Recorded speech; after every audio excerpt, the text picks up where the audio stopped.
안녕하세요. 서창훈의 신앙일침입니다. 한 주간도 평안하셨습니까? 오늘도 서창훈의 신앙일침을 찾아주신 여러분들에게 하나님의 은혜와 평강이 풍성한 복된 날 되시기를 축원합니다.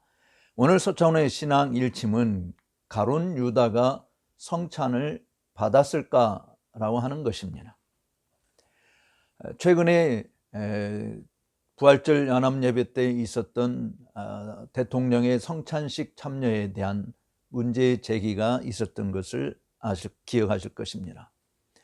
오늘은 제가 어느 기도문에서 발견한 내용을 보고 그 기도문에 대한 이의 제기를 했더니 많은 공방이 오고 갔던 것들을 보면서 참 마음이 씁쓸했습니다. 그 기도문의 내용은 우리가 예수님이 우리를 사랑하신 그 사랑으로 서로 사랑하고 서로 존중하자라고 하는 간절한 기도 내용이었습니다. 그러면서 그 기도 내용에 예수님께서 주의 살과 잔을 가룟 유다에게 주셨던 것처럼 그런 사랑을 보이신 주님의 모습을 본받아서 우리도 서로 사랑하자라고 하는 것이었습니다.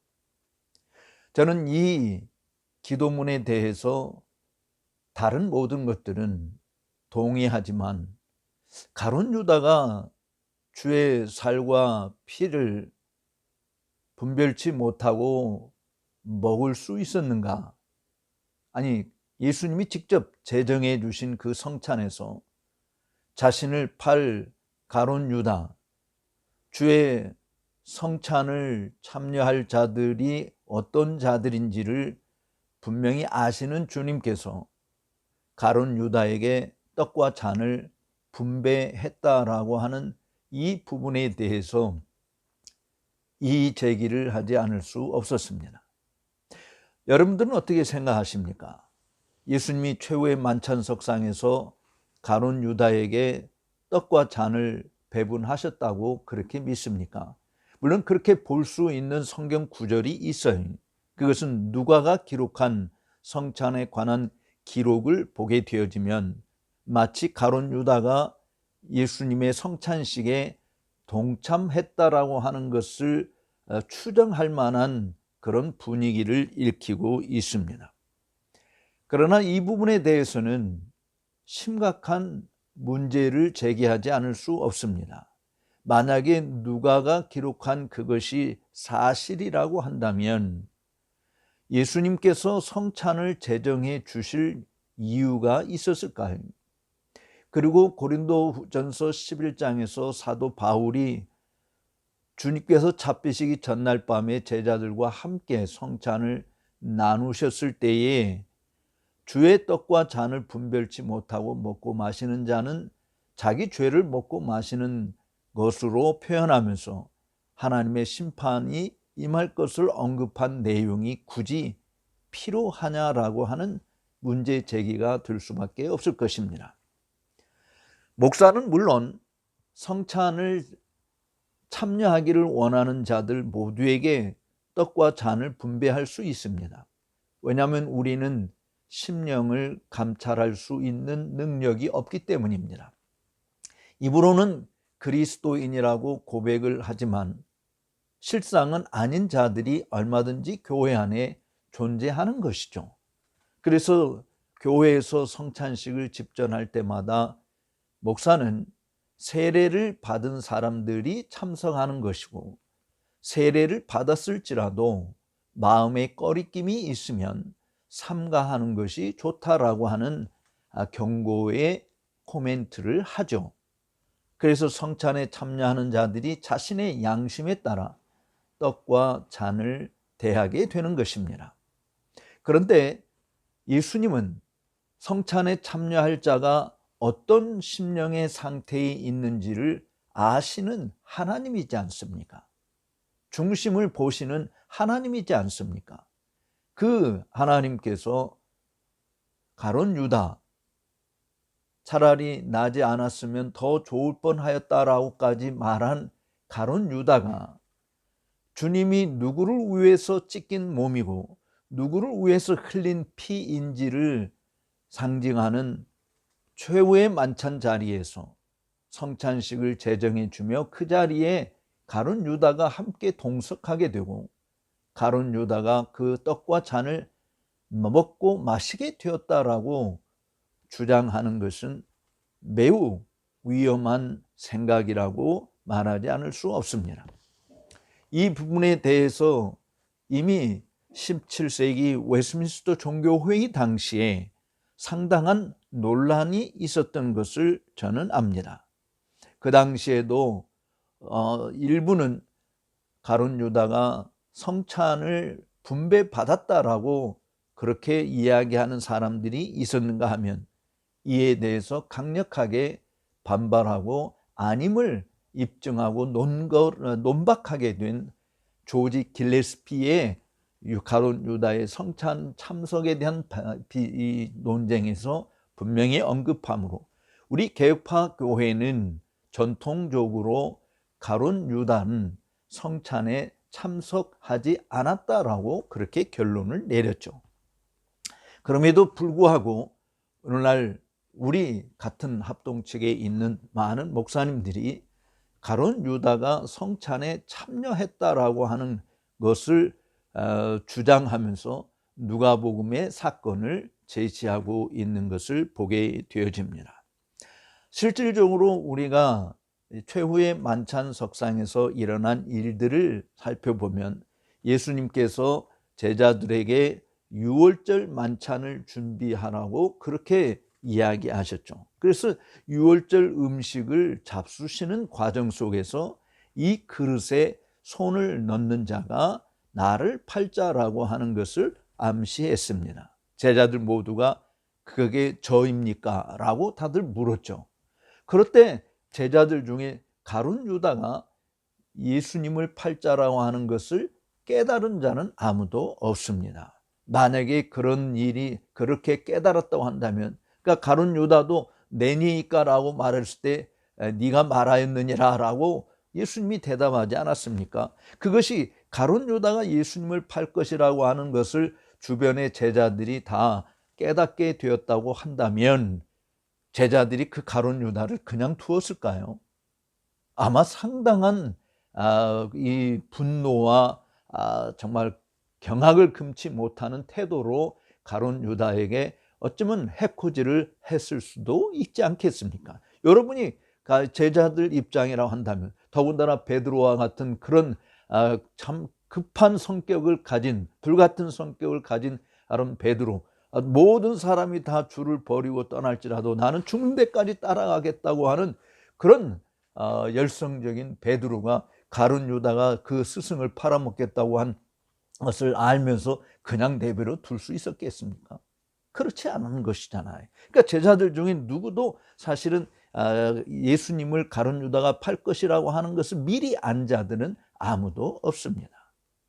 그리고 실질적으로 누가복음의 이 기록이 사실인지 아닌지를 우리가 알기 위해서, 즉 예수님이 가룟 유다에게도 떡과 잔을 분배하셨다라고 하는 것을 우리가 그렇게 단정을 내리기 위해서는 마태나 마가나 요한이 기록하고 있는 것과 함께 비교하면서 설명을 해야 할 것입니다. 일반적으로 누가는 전해져 온 모든 내용, 기록된 내용들을 들으면서 사실은 자기가 직접 본 것이 아니지 않습니까? 전해져 내려오는 것을 기록한 것이죠. 그래서 누가는 사실은 일어난 사건 중심으로 기록을 했을 뿐이지 실질적으로 그 만찬 석상에서 무슨 일이 일어났는지를 알 수 있는 것은 다른 복음서를 통해서만이 확인할 수 있는 것이죠. 그리고 우리가 개혁파 교회에서 일반적으로 성경 해석과 관련해서 성경은 성경으로 해석한다라고 하는 것을 보게 되면 서로 누가의 주장이 그렇게 가룟 유다가 떡과 잔을 취했다라고 볼 수 있을 가능성을 열어두었다고 해서 그것이 옳다라고 단정할 수 없는 것은 다른 복음서는 그렇게 말하고 있지 않기 때문이고, 그리고 고린도전서 11장에서 사도 바울이 주께로부터 받은 계시를 통해서 우리에게 알려준 내용과도 심각한 모순점을 드러내고 있기 때문에 그렇습니다. 그러므로 누가의 기록은 일반적으로 그냥 사건 배열의 순서에 있어서 언급한 것이기 때문에 마치 가룟 유다가 떡과 잔을 대했다라고 볼 수밖에 없는 그런 뉘앙스를 가져다 준다라고 이야기하는 것이죠. 그러나 우리가 알 것은 가룟 유다가 취한 떡은 유월절 음식을 먹어 취한 것이지 예수님께서 성찬을 제정해 주시면서 떡과 잔을 나누어 주신 그 일과는 관련이 없다라고 하는 그 결론을 내리지 않을 수 없습니다. 사실 그리스도와 사도들이 만찬 전에 유월절 음식을 먹고 그 후에 제자들의 발을 씻기고 유다에게 떡 조각을 주었는지, 즉 유다가 떡 조각을 받고 즉시 나갔는지, 또는 그 만찬이 유월절 음식을 먹기 전에 있었는지가 주 논점이었죠. 유대인들의 관습은 유월절 전에 일반 만찬을 먹는 것이었습니다.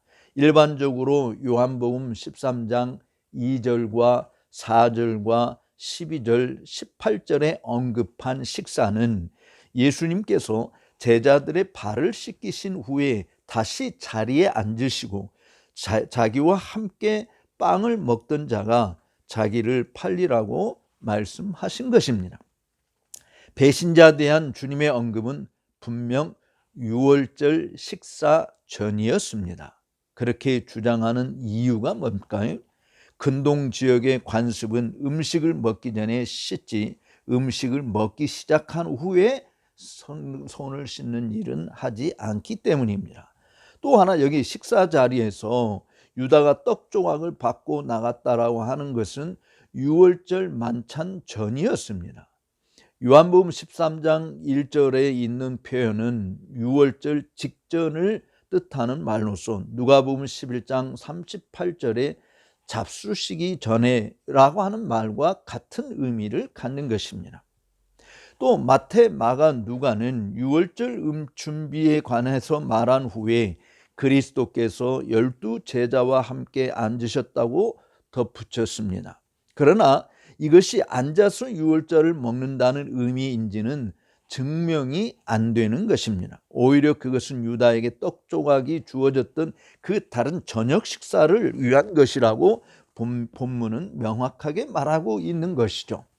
배반자에 대한 같은 대화와 질문은 요한이 유다가 떡 조각을 받고 나가기 전에 일어난 것으로 묘사한 것은 마태와 마가가 저물었을 때에 그리스도께서 12 제자와 함께 앉으셨던 첫 번째 만찬에 참석한 것으로 기록되어 있는 것이죠.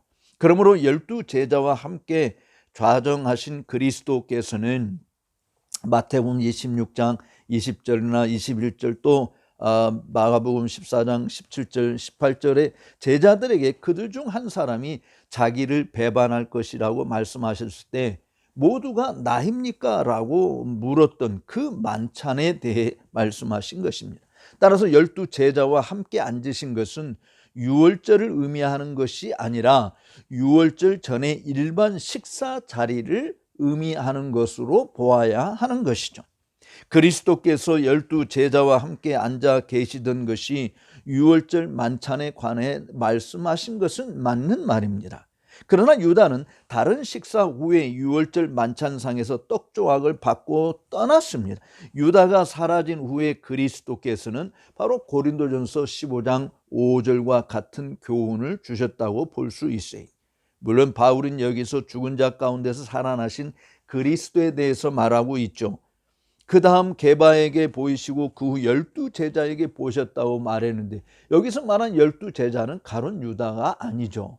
가룟 유다가 포함된 것이 아니고 실상은 11 제자를 의미하는 것입니다. 유다는 자기 곳으로 이미 가버렸기 때문이죠. 이에 대해서 모든 것이 다 누가복음 22장 14절과 15절에서 말해질 수 있는 것입니다. 즉 배신자에 대한 이야기와 떡 조각을 준 이야기는 성찬을 받기 이전에 언급했던 것이다 라고 볼 수밖에 없는 것입니다.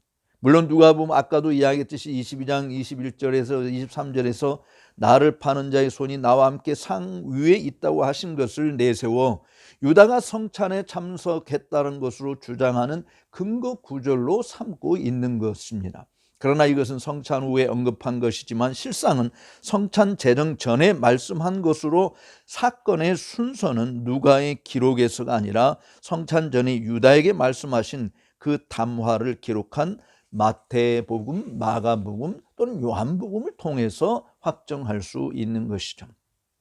이렇게 일반적으로 유월절 음식조차 유대인의 관습에서 불경건하고 불경스러운 사람들을 제외시켰다고 한다면 주의 만찬을 더더욱 그렇게 해야 되지 않겠습니까? 여러분, 가룟 유다와 같은 사람이 제가 집전하는 성찬식에 참여할 수 있어요. 그래서 나는 모르기 때문에 떡과 잔을 그에게 분배할 수 있습니다.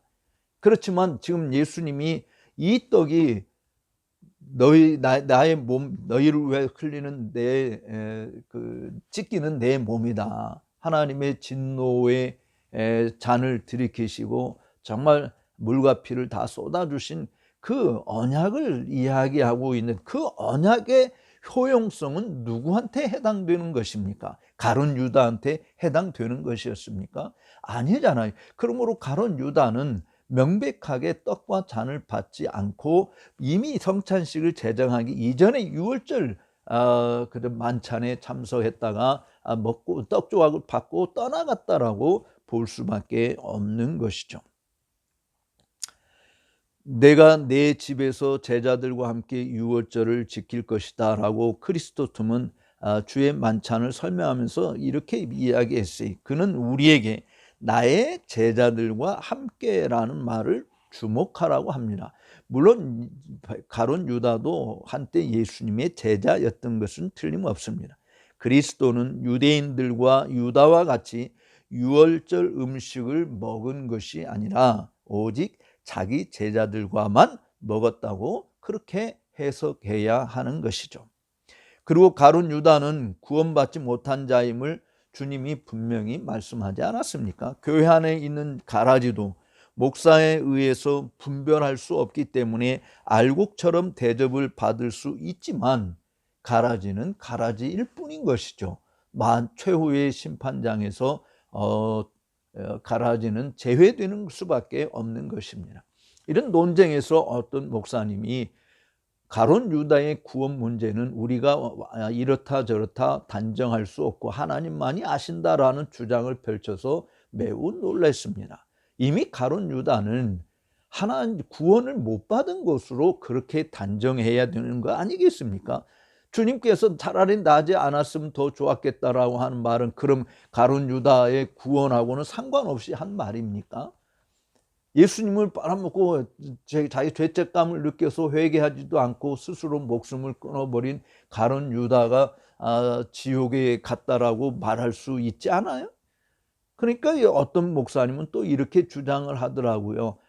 한편 강도가 오늘 네가 나와 함께 낙원에 있으라는 말씀을 들었을 때 그가 언제 성찬에 참여했느냐.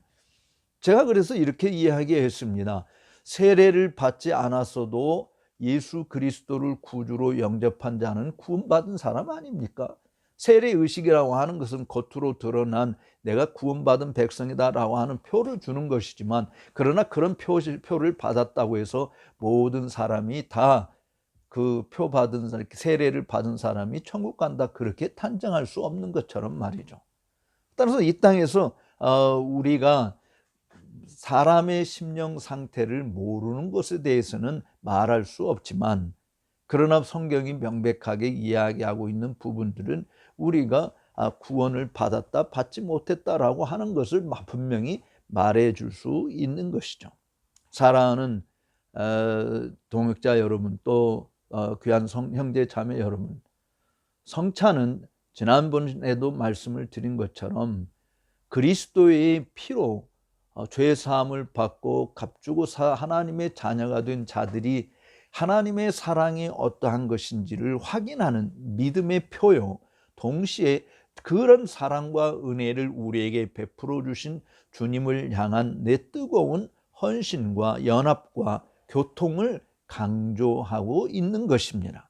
그러므로 성찬에 참여하는 우리 모두들은 사실은 내가 한 주간 동안 이렇게 잘 지켰기 때문에 성찬에 참여할 자격자라는 의식을 가져서는 안 되고, 그리스도가 나를 사랑하사 나를 위해서 자기 몸과 피를 다 내어주셨다라고 하는 그 사랑의 근거에서 성찬에 참여하는 것이죠. 그것을 믿음으로 받는 것입니다. 오늘 서차원의 신앙 일침을 시청해 주신 여러분, 성찬의 효용성에 대해서 많은 그리스도인들이 생각하지도 않고 있고, 심지어 무용성을 주장하고 세례조차도 무슨 의미가 있는가라고 그렇게 반박하는 그런 흐름들이 계속 드러나고 있는 상황에서 우리는 예수님이 제정해 주신 성찬의 참된 의미를 더 깊이 깨닫고 그 성찬을 올바로 참석함으로 주님과 말할 수 없는 영적인 교류와 연합의 감격을 더 실감하는 그런 복을 누리는 우리 모두가 되기를 소망합니다. 오늘 서창훈의 신앙 일침을 시청해 주신 여러분들께 감사의 말씀을 드리며, 나가시기 전에 좋아요, 구독하지 않으신 분들은 구독 버튼을 눌러주시면 감사하겠습니다. 다음 주에 다시 뵙도록 하겠습니다.